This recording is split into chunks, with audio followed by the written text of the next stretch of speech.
தக்கலை அருகே வீட்டில் அழுகிய நிலையில் பிணமாக கிடந்த லாரி டிரைவர்.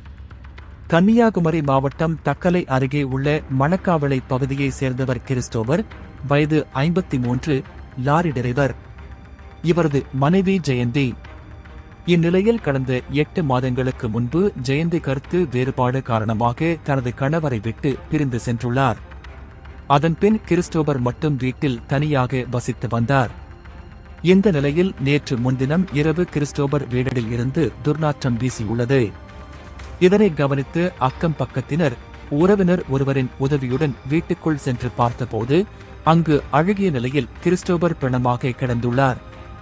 இதனை பார்த்து அதிர்ச்சி அடைந்த அவர்கள் உடனடியாக இது பற்றி கொல்லங்கோடு போலீசாருக்கு தகவல் கொடுத்தனர். உடனே சம்பவ இடத்துக்கு விரைந்து வந்த போலீசார் கிறிஸ்டோபர் உடலை கைப்பற்றி பிரேத பரிசோதனைக்காக ஆசாரிப்பள்ளம் அரசு மருத்துவமனைக்கு அனுப்பி வைத்தனர். தொடர்ந்து இச்சம்பவம் குறித்து போலீசார் பதிவு செய்து கிறிஸ்டோபர் எப்படி இறந்தார் என்பது குறித்து விசாரணை நடத்தி வருகின்றனர்.